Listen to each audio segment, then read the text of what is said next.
अस्सलाम वालेकुम, this is Samiya Kulsoom from Shafi medical and nutrition complex Islamabad. और हम आज बात करने वाले हैं डायबिटीज़ यानी शुगर के बारे में। आज का हमारा लाइव सेशन है, उसमें हम देखेंगे कि शुगर जो है तो उसकी क्या वजूहात हैं, उसके बारे में क्या मिथ्स जो हैं तो लोगों में पाई जाती हैं। उसके अलावा उसकी होम रेमेडीज़ जो हैं तो वो कौन सी आप फॉलो कर सकते हैं, और आप डाइट जो है तो वो कौन सी ले सकते हैं। सबसे पहले हम बात करेंगे तो हम इसकी बिल्कुल बेसिक की तरफ जाएंगे, इसको समझना चाहेंगे कि असल में होता क्या है।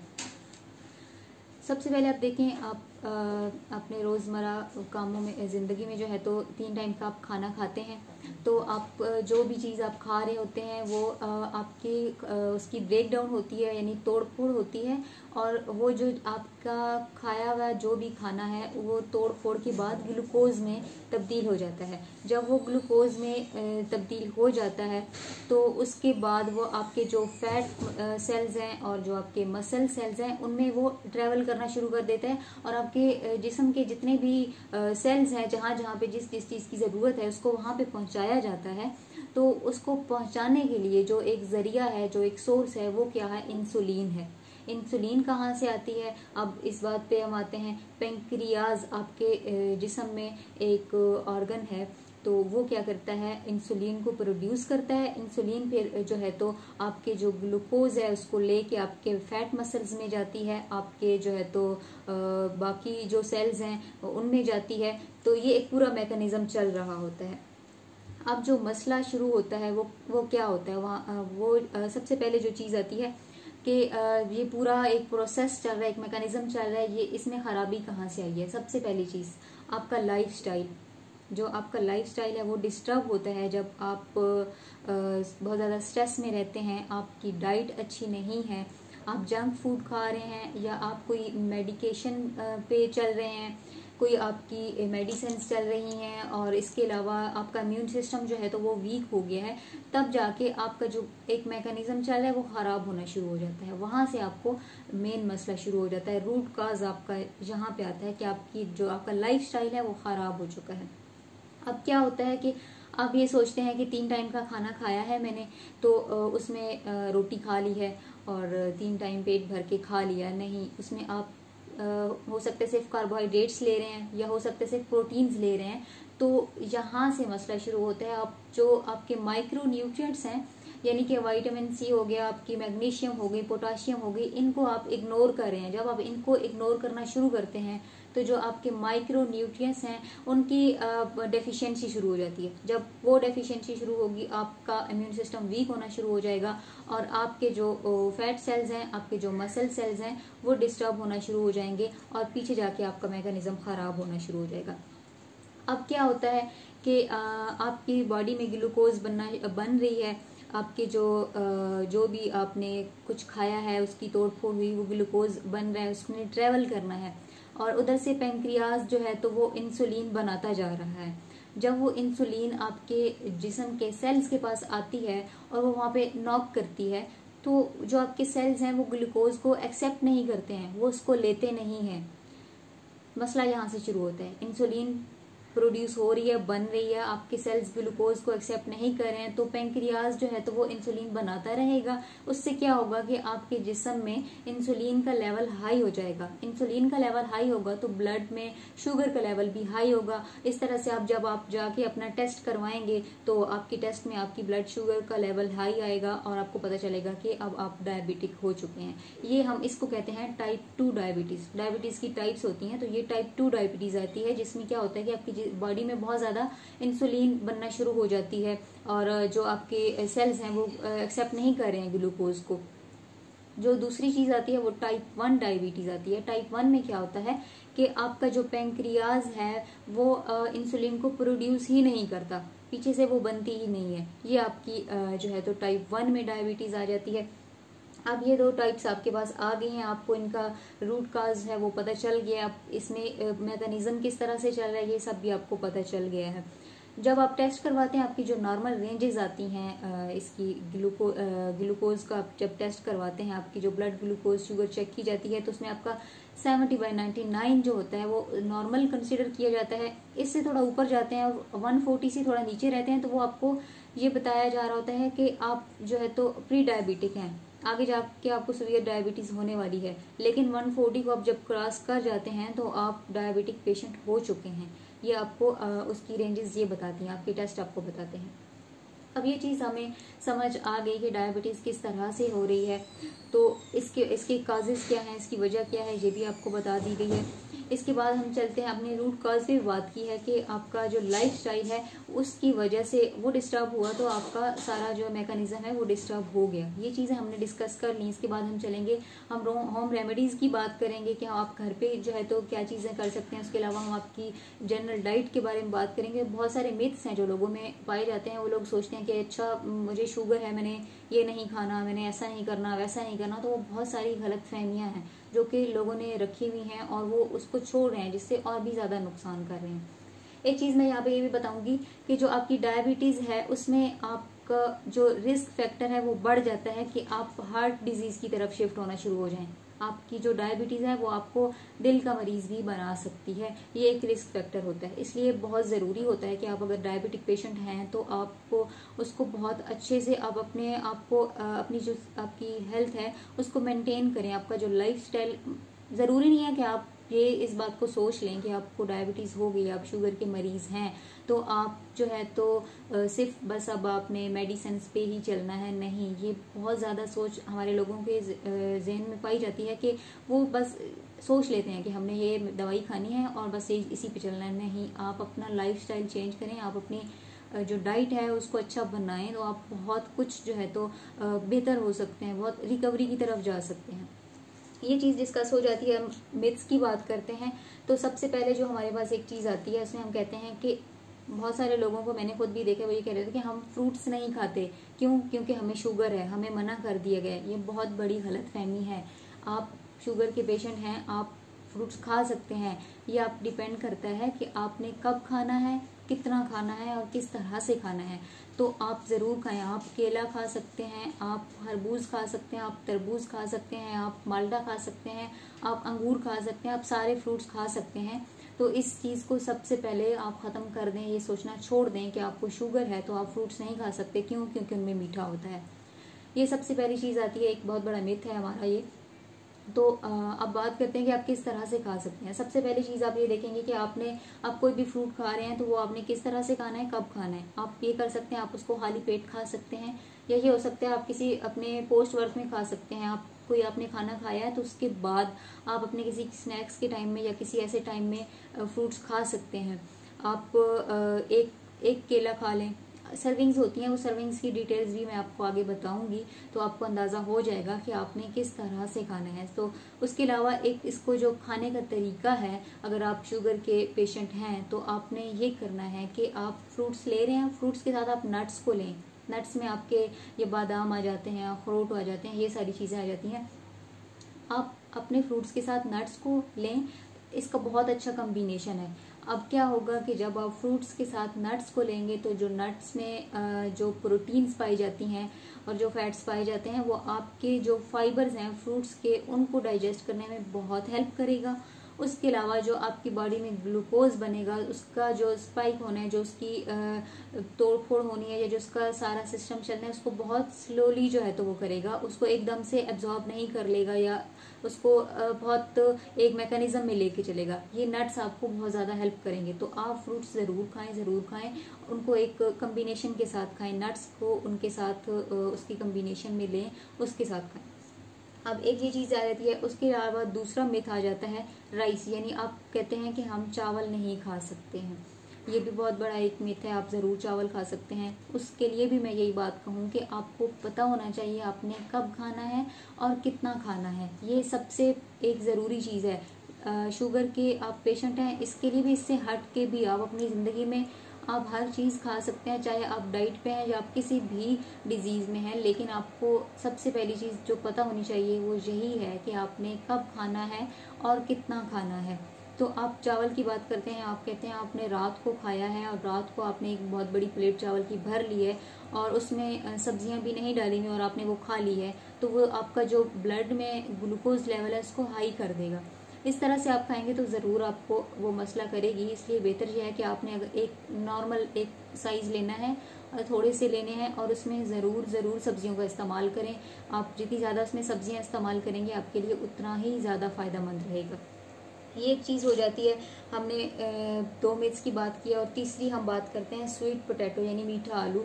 2 तरह के आलू हमारे पास आ जाते हैं, एक को हम स्वीट पोटैटो कहते हैं। बहुत सारे लोग कहते हैं कि हमने ये भी नहीं खाना, क्यों? क्योंकि इसमें शुगर बहुत ज़्यादा है। नहीं, अगर आप देखें तो जो स्वीट पोटैटो है वो एक नॉर्मल पोटैटो से कहीं ज़्यादा बेहतर है। उसमें विटामिन ए भी होगा, उसमें जो है तो पोटाशियम भी होगी, उसमें स्टार्च भी होगी और वो आपको बहुत आपके फाइबर्स उसमें जाके आपको बहुत हेल्प करते हैं आपके ग्लूकोज के एब्जॉर्प्शन में।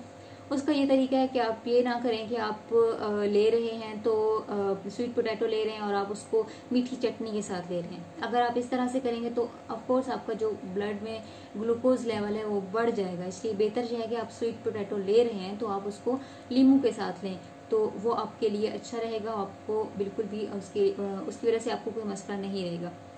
ये चीज़ें हमने डिस्कस कर ली हैं। कुछ मिथ्स थे हमारे, इन मिथ्स के बारे में हमने बात की है। इसके अलावा हम जो बात रिस्क फैक्टर की पहले बात हम कर चुके हैं कि आपका रिस्क फैक्टर होता है कि आप जो है तो हार्ट के पेशेंट बन सकते हैं, ये बात हमने कर ली। उसके बाद हम बात करते हैं मील प्लानिंग की बात करते हैं। हम वहाँ पे शिफ्ट हो जाते हैं कि अगर आपको ये सारे मसाइल चल रहे हैं, आप एक शुगर के पेशेंट हैं और आपने अपनी डाइट को, सबसे पहली चीज़ बार बार मैं ये कह रही हूँ कि आपकी जो डाइट है वो अच्छी होगी, आपका लाइफस्टाइल अच्छा होगा तो आप बहुत अच्छी तरह से इसको मेंटेन कर सकते हैं, आप रिकवर कर सकते हैं।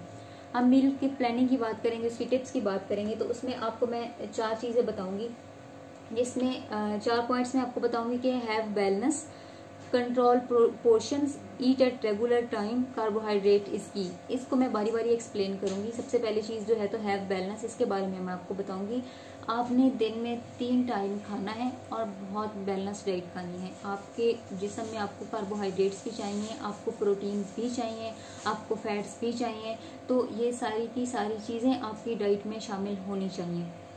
ये सारी चीज़ें आपके पूरे दिन के खाने में होंगी तो आप कह सकेंगे कि आपने एक बैलेंस डाइट ली है। आपने सबसे पहले डिसाइड करना है कि आपने सुबह का खाना किस टाइम पे खाना है, दिन का खाना किस टाइम पे खाना है, रात को किस टाइम पे खाना है, वो आपने एक टाइम डिसाइड कर लेना है। जब आप एक टाइम डिसाइड कर लेंगे तो आपने रोज़ उसी टाइम पे चलना है और रोज़ उस टाइम को लेके उसी टाइम पे आपने अपने पोर्शन साइज, आपकी जो सर्विंग्स हैं जिस चीज़ की वो आपने लेनी है। उसमें ज़रूरी है कि आप फ्रूट्स भी खाएं, उसमें ज़रूरी है आप चिकन लें या कोई भी गोश्त आप खाना चाहते हैं वो लें, आप उसमें दही लें, दूध लें, सब्जियां ज़रूर इस्तेमाल करें, सलाद का इस्तेमाल करें, रोज़ किया करें, दिन के टाइम पे करें, जैसे आपको सही लगे। तो ये चीज़ें आप ज़रूर, जब ये सारी चीज़ें आपकी डाइट में शामिल होंगी तो जो आपकी बेसिक रिक्वायरमेंट्स हैं न्यूट्रिएंट्स की वो पूरी होंगी। आपको सिर्फ कार्बोहाइड्रेट्स नहीं चाहिए, आपको सिर्फ प्रोटीन्स नहीं चाहिए, बहुत सारी चीज़ें ऐसी हैं जो आपको चाहिए, आपकी बॉडी को ज़रूरत है। उसमें माइक्रो न्यूट्रिएंट्स आ जाते हैं, उसमें विटामिन हैं, विटामिन ई है, विटामिन सी है, पोटाशियम है, मैग्नीशियम है, आयरन है, ये सारी चीज़ें हैं, ये आपको ज़रूरी है लेना आपके लिए। तो बैलेंस डाइट में आप यही करेंगे कि आप 3 टाइम का खाना खा रहे हैं तो आपकी जो 3 टाइम की जो आपकी डाइट है वो बिल्कुल बैलेंस होनी चाहिए। उसके बाद हम पोर्शन कंट्रोल की बात करते हैं। पोर्शन कंट्रोल में ये आ जाता है कि आप कार्बोहाइड्रेट्स आप ज़्यादा से ज़्यादा ले रहे होते हैं, जैसे आप रोटी खा रहे होते हैं या और बहुत सारी चीज़ें, तो ज़्यादा आपको ज़रूरत भी कार्बोहाइड्रेट्स की ही होती है। तो आपने ये देखना होता है कि कार्बोहाइड्रेट्स आपने किस तरह से लेने हैं। अब अगर हम मेल्स की बात करते हैं कि मेल्स को कितना लेना है, तो उसमें हम करेंगे कि 3 to 5 सर्विंग्स पर मील, यानी आपके एक खाने में 3 से 5 सर्विंग्स होनी चाहिए कार्बोहाइड्रेट्स की। अब सर्विंग्स की बात जो है तो मैं आपको आगे चल के समझाऊंगी, आपको किस तरह से पता चलेगा कि एक सर्विंग में कोई चीज़ कितनी आ रही है, ये भी मैं आपको आगे चल के बताऊंगी। उसके अलावा फीमेल्स की बात करें तो उनको ये कहा जाएगा कि उनकी 2 to 4 2 से 4 जो है तो सर्विंग्स पर मील होनी चाहिए। ये आपका जो पोर्शन कंट्रोल है वो इस तरह से होगा कि जो मेल्स हैं उनको कितनी चाहिए, उनको 3 to 5 सर्विंग्स चाहिए, जो फीमेल्स हैं उनको 2 to 4 सर्विंग्स चाहिए। उसके बाद हम जो है तो प्रोटीन की बात करते हैं। प्रोटीन में भी हम इसी तरह से इनको डिवाइड कर लेंगे कि मेल्स को कितनी चाहिए, फीमेल्स को कितनी चाहिए। मेल्स की और फीमेल्स की हम बात करें तो प्रोटीन हम ये कहेंगे कि 6 to 8 ounces जो है ना वो कुक मील हो सकता है, वो पोल्ट्री हो सकती है, वो फिश हो सकती है, आप खा सकते हैं। लेकिन उसको ऑन्सेस में खाना है, वो मैं आपको बताऊंगी कि किस तरह से आपने लेना है। 6 to 8 होंगे। उसके बाद फैट्स की बात करते हैं मेल और फीमेल्स के लिए कि वो कितनी फैट्स उनको लेनी चाहिए। उसके लिए सर्विंग्स है 1 to 2, 1 से 2 सर्विंग्स जो है तो वो आपकी पर मील होनी चाहिए, दिन की नहीं है, पर मील है। 3 टाइम में आप खा रहे हैं तो तीन टाइम में ही आपकी 1 से 2 जो है तो सर्विंग्स होनी चाहिए फैट्स की। ये चीज आ जाएगी आपके पोर्शन कंट्रोल में। उसके बाद हम बात करते हैं कि आपने रेगुलर टाइम पे खाना है। रेगुलर टाइम पे आपने किस तरह से खाना है, मैंने पहले भी आपको बताया कि आपने ये डिसाइड कर लेना है कि आपने कौन सा खाना किस टाइम पे खा रहे हैं। वो आपने टाइम डिसाइड कर लिया है तो आप डेली उसको लेके चलें। आप सुबह नाश्ता 7 बजे कर रहे हैं तो आप रोजाना सुबह 7 बजे ही करें। आप दिन का खाना दिन के 12 बजे खा रहे हैं, 1 बजे खा रहे हैं तो आपने रोजाना उसको 12 और 1 बजे ही खाना है। इसी तरह रात के खाने का जो आपने टाइम डिसाइड किया है तो आपने उसको ही लेके चलना है, क्योंकि आप जब डायबिटिक पेशेंट है आपने अपने आप को मेंटेन रखना है। और 3 टाइम खाने के अलावा आपने जो है तो साथ साथ जो है तो मतलब कि आपकी जो और चीजें हैं जैसे नट्स हो गए, जो आपके फ्रूट्स हो गए हैं, ये चीजें भी आपने लेके चलनी है, तो उनको भी आपने इनके साथ ही लेके चलना है। आप एक टाइम में सारी चीज़ें इकट्ठी नहीं खा सकते हैं, इसलिए आपके हर चीज़ का एक टाइम डिसाइड किया हो आपने कि इस टाइम पे आपने खाना है, और जो बाकी चीज़ें हैं उनका क्या टाइम है, आपने कब क्या खाना है। ये चीज़ बार बार मैंने आपसे बोली है। उसके बाद हम बात करते हैं कि आपने ये बात तो हो गई कि आपने एक सेम टाइम जो है तो डिसाइड कर लेना है हर दिन का। उसके अलावा आपने ये देखना है कि आप 4 से 5 घंटे में कुछ न कुछ ज़रूर खाएं। आपने खाना खाया, आप ये नहीं कि आप अगले 8-10 घंटे वेट करें और फिर आप कुछ खाएं, नहीं, आप जो 2 खाने हैं उनके दरमियान भी कुछ खाएं। 4 से 5 घंटे के बाद आप थोड़ा सा कुछ खा लें, यानी आपने अपने स्टमक को खाली नहीं रखना है, आपने थोड़ा थोड़ा करके कुछ न कुछ खाते रहना है। एक चीज़ ये हो जाएगी। अब सर्विंग्स की जो हमने बात की है, इसके अलावा एक बात करते हैं कार्बोहाइड्रेट्स आर की। कार्बोहाइड्रेट्स बहुत ज़रूरी हैं आपके लिए, वैसे भी बहुत ज़रूरी हैं, आपकी बॉडी को बहुत ज़्यादा ज़रूरत है, इनकी एनर्जी का सोर्स है। लेकिन आप जो है तो डायबिटिक पेशेंट है और आप ये कहें कि आपने कार्बोहाइड्रेट्स नहीं लेने या कम करने हैं, बहुत सारे लोग इस चीज़ की तरफ जाते हैं, तो ऐसा नहीं है, आपको बहुत ज़रूरत है इनकी, इसलिए आपने ये खाने होते हैं। तो उसकी सर्विंग्स है कि आपने कितनी सर्विंग है। एक सर्विंग जो आप कार्बोहाइड्रेट्स की लेते हैं उसमें 12 ग्राम आ जाते हैं, वो किसी भी चीज़ के हो सकते हैं। आपके 12 ग्राम की जो एक चीज़ है, कोई भी चीज़ आप खा रहे हैं, वो एक सर्विंग होगी कार्बोहाइड्रेट्स की।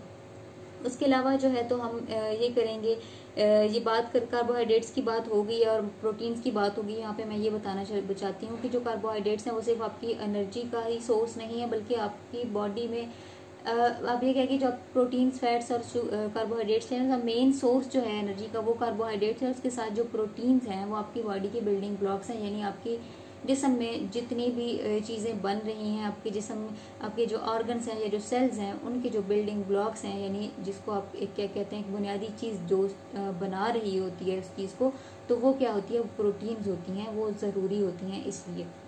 उसके अलावा आपकी फैट्स हैं तो वो भी बहुत ज़रूरी होती हैं आपके लिए, उसको उसके बारे में पीछे बात की है, मैंने आपको बता दिया। अब हम जो है तो बात करेंगे इसके अलावा दूसरी चीज़ हमने बात करनी है कि आपने कौन सी चीज़ खानी है, फ्रूट्स को किस तरह से लेना है, आपका जो लंच है, डिनर है, वो किस तरह से लेना है, और सर्विंग्स किस तरह से लेनी है, ये डिसाइड करनी है। सबसे पहले मैं आपको ये बताऊंगी कि आपने जो आपके कार्बोहाइड्रेट्स हैं वो आप ले रहे हैं, उसमें आपकी स्टार्च भी आ जाती है, आपने स्टार्च सोर्सेज लेने हैं उसमें। आप उसके अलावा फ्रूट्स की बात की थी कि आपने लेने हैं, आप ये कर सकते हैं, एक बनाना खा सकते हैं, यानी 1 केला। अगर ज़्यादा बड़ा है तो उसको थोड़ा बीच में से कम कर लें, अगर छोटा साइज़ है तो आप एक पूरा खा सकते हैं। एक बनाना जो है तो वो आपकी एक सर्विंग हो जाएगा। आप ग्रेप्स की बात करते हैं, यानी अंगूर खाने हैं आपने, उसकी बात करते हैं, आप डायबिटिक पेशेंट हैं, आप ले सकते हैं। उसकी एक सर्विंग में कितने आएंगे, आप 10 से 15 दाने, 17 दाने या 20 दाने, इतने आप ले लें तो वो आपकी एक, यानी इतने से वो बन जाते हैं, वो आपकी एक सर्विंग बन जाती है, आप वो ले सकते हैं। उसके अलावा आप बात करते हैं कि आप सेब की बात करते हैं, आप एक खा सकते हैं। आप आजकल आड़ू भी चल रहे हैं, आप वो लेते हैं, एक जो छोटा साइज होता है आड़ू का, आप वो खा सकते हैं, वो आपकी एक सर्विंग जो है तो हो जाती है। आपकी एक सर्विंग में इतनी ही चीज़ें आती हैं, ये आपके फ्रूट्स हो जाएंगे और आपके साथ इसके कार्बोहाइड्रेट्स हो जाएंगे। कार्बोहाइड्रेट्स में इसके अलावा आप रोटी की बात करते हैं, आपकी एक सर्विंग में कितनी आएगी, तो एक नॉर्मल साइज़ की एक रोटी जो है तो वो आपकी एक सर्विंग में आएगी, और आपने 3 टाइम में एक सर्विंग लेनी है हर चीज़ की। ये बात कार्बोहाइड्रेट्स की हो गई, और उसके अलावा फ्रूट्स की बात हो गई। इसके साथ ही हम ये चीज़, आप ब्रेड खा सकते हैं, आपकी ब्रेड का जो एक स्लाइस है वो 1 सर्विंग में आएगा। आप 2 स्लाइस लेंगे, वो आपकी 2 सर्विंग्स हो जाएंगी। इसके अलावा आप पोटैटो, स्वीट पोटैटो की बात हो चुकी है, पहले बताया है कि आप स्वीट पोटैटो ले सकते हैं। आप उसको वैसे अलग से ले सकते हैं, आप उसको अपने खाने में इस्तेमाल कर सकते हैं। उसके साथ आप लीमू का इस्तेमाल करें, बजाय इसके कि आप उस मीठी चटनी ले रहे हैं और आपका ब्लड शुगर जो है तो वो हाई हो रहा हो, आपके लिए मसला बने, तो आप उसको ज़रूर खाएं, लेकिन आप उसको लीमू के इस्तेमाल के साथ ले सकते हैं। उसके अलावा मिल्क की बात करते हैं, दूध की बात करते हैं, तो दूध का जो एक नॉर्मल गिलास जो हमारे घरों में चल रहा होता है, आप वो 1 गिलास लेंगे तो वो 1 सर्विंग बन जाएंगी उसकी। तो आप दिन में 1 दफ़ा वो ले सकते हैं। इसी तरह दही की बात करते हैं तो वो भी एक आपका छोटा बाउल होता है, उसमें आप लें तो आपकी 1 सर्विंग बन जाती है। चिकन की बात करते हैं कि चिकन की 1 सर्विंग कितनी हो सकती है, तो एक आपकी जो हथेली है, आपकी हथेली के साइज के जितना जो पीस होगा चिकन का, वो आपकी 1 सर्विंग बनती है। इतना चिकन आप खा सकते हैं, आप दिन में खाएं या आप रात में खाएं, डिपेंड करता है। उसके अलावा आप सलाद की बात करते हैं तो उसकी सर्विंग्स, उसके लिए भी आप एक नॉर्मल साइज का जो एक आपका प्याला होगा, आपका जो बाउल होगा, उसमें आप जो आजकल की ताज़ा सब्जियां चल रही हैं आप वो ले सकते हैं। आप खीरा ले सकते हैं, टमाटर ले सकते हैं। आप फ्रूट्स और सब्जियों को मिक्स करके भी सलाद बना सकते हैं, आप ये भी खा सकते हैं। आप चाहें तो इसको खाने के साथ लें, आप चाहें तो अपने दिन के खाने से कुछ टाइम पहले इसको, यानी 10 और 11 के दरमियान में खा लें, तो उसके बाद आप अपना दिन का खाना खा सकते हैं। इसमें आपकी जो सर्विंग्स हैं वो पूरी हो जाती हैं। इस तरह आप हर चीज़ कुछ ना कुछ ले रहे होंगे, आपकी कार्बोहाइड्रेट्स पूरी हो रही होंगी, आपकी प्रोटीन्स पूरी हो रही होंगी, आपके फैट्स जो हैं वो पूरे हो रहे हैं। नट्स का इस्तेमाल मैंने बताया है पहले भी कि ज़रूर करें। हम बहुत ज़्यादा इस चीज़ को इग्नोर करते हैं कि बहुत सारे लोग हैं वो ये सोचते हैं कि 3 टाइम का खाना खा लिया है और पेट भर गया है, बस उसमें बहुत सारी चीज़ें छोड़ देते हैं, आपके माइक्रो न्यूट्रिएंट्स निगलेक्ट हो जाते हैं। और सबसे ज़्यादा मसला यहीं पे आता है,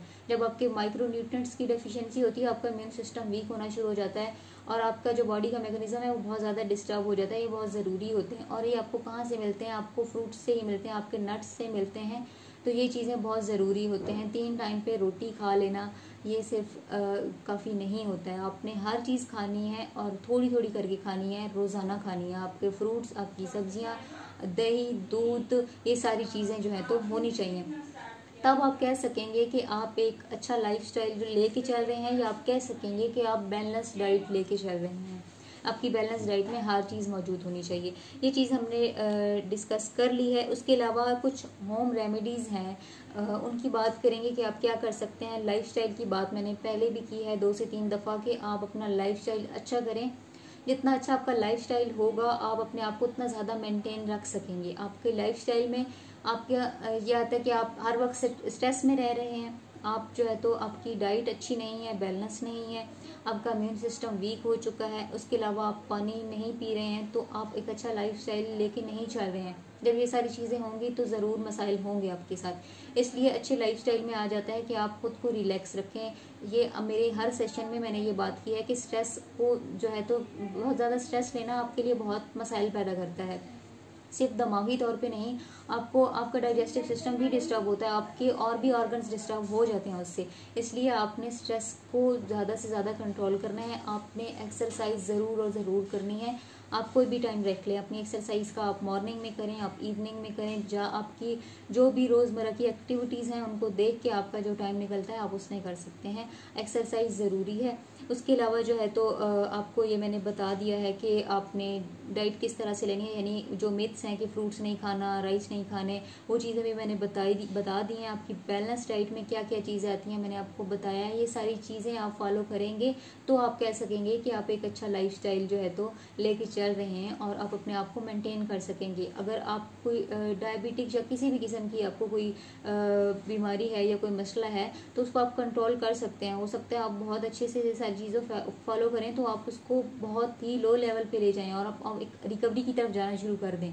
ये चीज़ भी हो सकती है, लेकिन सब कुछ बार बार कहूँगी डिपेंड करता है कि आपका लाइफस्टाइल कैसा है, आप उसको कैसे लेके चल रहे हैं। आप सारी चीज़ों पे वाकई में आपके लिए ज़रूरी है, आप समझते हैं कि आपकी सेहत कितनी ज़रूरी है, तो आप अपने लिए टाइम निकाल के और अपने पे तवज्जो देंगे और ये सारी चीज़ें आप करेंगे। जब ये सारी चीज़ें आपकी होंगी, पूरी होंगी, तो आप ज़रूर इंशाल्लाह एक हेल्दी लाइफस्टाइल जो है तो आपका होगा। ये चीज़ हो जाएगी। होम रेमेडीज़ की बात करते हैं। होम रेमेडीज़ में मैं आपको एक चीज़ बताऊंगी कि काली मिर्च, उसके अलावा काली जीरी और मेथी दाना। मैं फिर से बताती हूँ, काली मिर्च, मेथी दाना, काली जीरी और अजवाइन का पाउडर, ये इनको एक एक चम्मच या आधा आधा चम्मच आपने मिक्स करना है, ये सारे पाउडर, और इसको आपने पानी के साथ लेना है। सुबह ले सकते हैं या खाली पेट ले सकते हैं, तो ज़रूर लें, ये आपके लिए बहुत अच्छा है। उसके अलावा एक और चीज़ आती है गार्लिक का पानी, यानी लहसुन का पानी। आप लहसुन का पानी निकाल भी सकते हैं, आप ऐसा भी कर सकते हैं, आप उसको किसी बर्तन में जो है तो भिगो के, थोड़े से पानी में भिगो के रखें, वो जो पानी थोड़ी देर बाद बन जाएगा, आप वो लें और उसमें आप अदरक का पानी शामिल करें, अदरक का जूस निकाल सकते हैं आप। जब नहीं निकलता तो आप उसको भी ऐसे ही ले सकते हैं कि पानी में भिगो के रखें, जो पानी आपको मिलेगा वो पानी, दोनों को मिक्स कर लें और इसमें आप थोड़ी सी काली मिर्च डाल लें, क्योंकि जो अदरक है उसको वो गर्म भी होती है और उसको एब्जॉर्ब भी करवाना है, तो उसके लिए काली मिर्च का होना बहुत ज़रूरी है, इसलिए आप इसमें काली मिर्च डाल लें और ये पानी पिएं। मैं फिर से बता देती हूँ, लहसुन का पानी, अदरक का पानी और उसमें थोड़ी सी काली मिर्च शामिल कर लें, ये पानी आप जो है तो पी सकते हैं। एक तीसरी चीज़ जो है तो आपको ये मैं कहूँगी कि आपका बेहतर यह है कि दिन का जो खाना है उसमें आप करें, आप जो पुदीना है उसकी चटनी इस्तेमाल करें, ज़्यादा से ज़्यादा आप रोज़ाना इस्तेमाल कर सकते हैं। पुदीना आपके लिए बहुत अच्छा है।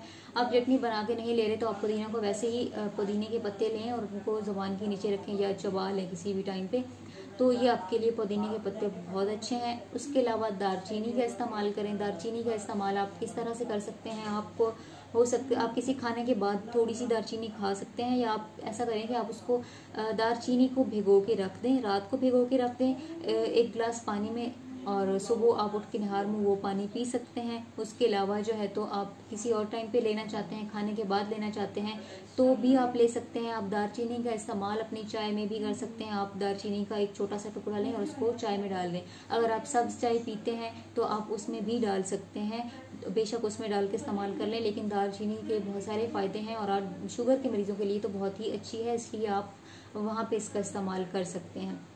ये एक चीज़ हो गई, हमारी होम रेमेडीज हो गई हैं, जिसमें आपको मैंने बताया है काली जीरी, मेथी दाना और अजवाइन का पाउडर, इनको मिक्स करके आप पानी के साथ ले सकते हैं। एक चीज़ ये बताई है मैंने। दूसरी चीज़ बताई है, आपने 1 चम्मच लेना है जी काली मिर्च लेनी है, थोड़ी सी अदरक का पानी लेना है और लहसुन का पानी लेना है, इनको मिक्स करके आप ये पानी ले सकते हैं। और तीसरी चीज़ मैंने आपको बताई है, दालचीनी के बारे में बताइए। उसके अलावा एक और चीज़ होती है एलोवेरा, जिसे आम जुबान में शायद आप लोग उपवार गंदर कहते हैं, उसका जूस निकालें, आप उसका जूस लें, शुगर के मरीज़ों के लिए बहुत ज़रूरी है, वो आप ले सकते हैं, आपको बहुत फ़ायदा होगा। उसके अलावा आप इस्तेमाल कर सकते हैं करेले का जूस निकाल के, बहुत कड़वा होता है, आप उसको हफ्ते में 1 दफ़ा ले लें, महीने में 2 दफ़ा ले लें, कभी कभी कड़वा घूंट पी लेना चाहिए, तो आप ले सकते हैं। ये कड़वा घूंट अपने आप को जो है तो सेहतमंद बनाने के लिए करेले का जूस बहुत अच्छा होता है, ये भी आप निकाल सकते हैं। अब जो है तो इसके अलावा ये होता है कि हम बात करते हैं जो आपका वेट होता है, वो भी बहुत सारे लोगों का कुछ लोगों का वज़न बढ़ जाता है और कुछ लोगों का कम हो जाता है, तो उनके लिए सर्विंग्स आ जाती हैं कि अब उनको कितनी सर्विंग्स लेनी है। किसी ने अपना वज़न बढ़ गया, उसको कम रखना है, वो शुगर का मरीज़ भी है, और किसी का जो है तो कम है तो उसने उसको मेंटेन करना है, या आपकी जो एक्टिविटी है वो बहुत ज़्यादा हो रही है, उस हिसाब से आपने किस तरह की सर्विंग्स लेनी है उस पर बात करेंगे। तो जो फीमेल्स हैं, अगर किसी का वज़न बढ़ गया है, शुगर की वो पेशेंट भी हैं और उन्होंने अपने आप को मेंटेन रखना है, वो बेहंगम नहीं खाना बल्कि आपने सर्विंग्स लेनी है, बहुत ज़रूरी है। बार बार कहूँगी कि चीज़ों को हर चीज़ खाएं, लेकिन ये देखें कि कब खाना है, कितना खाना है, ये ज़रूर देखें। आपको किसी चीज़ से नहीं मना किया जाएगा कि आप ये ना खाएं, आप ये ना खाएं, आप सब कुछ खा सकते हैं, लेकिन ख्याल रखें कि आपने कब खाना है और कितना खाना है। सेहत आपकी सबसे ज़्यादा ज़रूरी है, बहुत ज़्यादा खा लेना भी आपके लिए नुकसानदेह है। तो वो फीमेल्स जो कि अपना वज़न कम करना चाहती हैं, वो शुगर की पेशेंट हैं, उनका वज़न बढ़ गया, तो उनको कितनी सर्विंग्स चाहिए, वो 2 से 3 यानी 2 से 3 सर्विंग्स ले सकती हैं। 2 से 3 सर्विंग्स बनती हैं जी आपकी 30 से 45 ग्राम। 2 से 3 सर्विंग्स बनती हैं किसी भी चीज़ की, वो आपकी कार्बोहाइड्रेट्स हैं, वो आपके आप चावल खा रहे हैं, आप कोई फ्रूट्स ले रहे हैं, हर चीज़ के लिए जो आपकी सर्विंग्स बनती हैं 30 से 40 ग्राम बनती हैं, 2 से 3 सर्विंग्स बनती हैं। ये उन फीमेल्स के लिए जो कि अपना वज़न जो है तो कम करना चाहती हैं। मेल्स की बात करते हैं, ऐसे अफराद जो कि शुगर के मरीज़ हैं और उनका वज़न जो है तो ज़्यादा हो गया, वो कम करना चाहते हैं, उनके लिए कितनी सर्विंग्स होनी चाहिए? उनके लिए है 3 to 4 3 से 4 सर्विंग्स, और 3 से 4 सर्विंग्स में आपके आते हैं जी 45 to 60 ग्राम, 45 से 60 ग्राम आती हैं किसी भी चीज़ की सर्विंग्स। ये मेल्स के लिए है, वो जिनका वजन बढ़ चुका है, वो शुगर के पेशेंट्स हैं और उनको ये नहीं समझ आ रही कि उनकी किसी भी चीज़ की जो सर्विंग है वो कितनी होनी चाहिए, तो वो है 3 से 4 यानी 45 से 60 ग्राम। उसके बाद आ जाते हैं वो जिन्होंने अपना वजन बढ़ाना है, ज़्यादा करना है, उनका बहुत कम हो गया, वो शुगर के पेशेंट्स हैं, तो उनके लिए कितनी सर्विंग्स होनी चाहिए जी? उनके लिए है 3 to 4, फीमेल्स के लिए 3 to 4 सर्विंग्स हैं, उसमें आपकी 45 to 60 ग्राम जो है तो आ जाता है किसी भी चीज़ के लिए, 3 से 4 सर्विंग्स। और मेल्स की बात करें तो उनके लिए जो सर्विंग्स हैं वो हैं 4 to 5, 60 to 75 ग्राम, 60 से 75 ग्राम। और सर्विंग क्या है? 4 से 5। ये मेल्स के लिए, उनके लिए जो कि शुगर के पेशेंट्स हैं और अपना वजन थोड़ा बढ़ाना चाहते हैं, उनका बहुत कम हो गया है, तो उनके लिए ये सर्विंग है। उसके बाद वो लोग आ जाते हैं जिनकी एक्टिविटी बहुत ज़्यादा होती है, बहुत ज़्यादा काम, कोई मेहनत वाला काम करते हैं, कोई आपके लेबर्स हो सकते हैं या वर्किंग लेडीज़ हो सकती हैं या घर के बहुत ज़्यादा काम करती हैं, तो उनके लिए कितनी सर्विंग्स होंगी? फीमेल्स की बात करते हैं तो उनकी सर्विंग्स आती हैं 4 से 5 यानी कि 60 to 75 ग्राम, ये फीमेल्स के लिए है। और मेल्स की बात, जो बहुत ज़्यादा जिनकी एक्टिविटी है, वो दिन में बहुत ज़्यादा काम करते हैं, बहुत मेहनत वाला काम होता है उनका, तो उनकी आती हैं 4 to 6 ग्राम। इसमें कितने आ जाएंगे? 60 to 90 gram, sorry 4 to 6 servings आएंगी, 60 to 90 ग्राम्स आ जाएंगी। आप इतना जो है तो आप किसी भी चीज़ का पोर्शन साइज रख सकते हैं, वो आपकी, यानी आप किसी भी चीज़, कोई फ्रूट्स ले रहे हैं, आप कार्बोहाइड्रेट्स ले रहे हैं, सब्जियां खा रहे हैं, सलाद ले रहे हैं, कोई भी चीज़ खा रहे हैं, तो वो 60 से 90 ग्राम होगा, तो आपकी कितनी बन जाएंगी? 4 to 6 सर्विंग्स बन जाएंगी। फिर मैं आपको एक दफ़ा बता देती हूँ कि आप रोटी की बात करते हैं तो आपकी एक नॉर्मल साइज़ की रोटी एक सर्विंग में आ जाती है। आप ब्रेड की बात करते हैं, आपका एक स्लाइस ब्रेड का जो है तो वो एक सर्विंग में आ जाता है। आप चिकन की बात करते हैं तो आपकी हथेली के जितना उसका साइज होगा तो वो आपकी एक सर्विंग में आ जाएगा।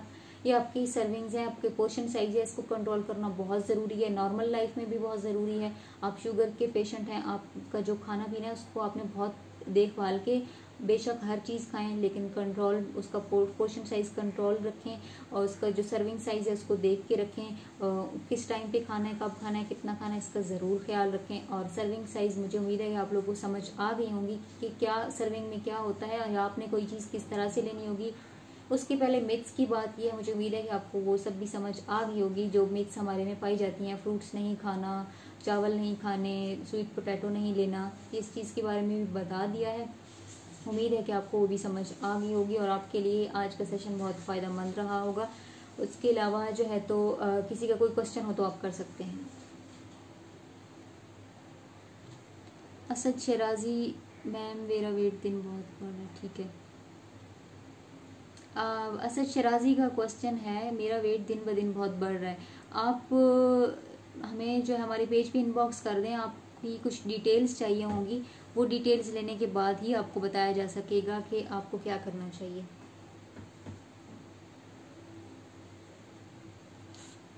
इसके अलावा मेरे ख्याल से किसी का कोई क्वेश्चन नहीं है। उम्मीद है आप सबको आज का सेशन बहुत अच्छे से समझ आ गया होगा और आप लोगों के लिए बहुत फ़ायदेमंद रहेगा। अल्लाह हाफिज़।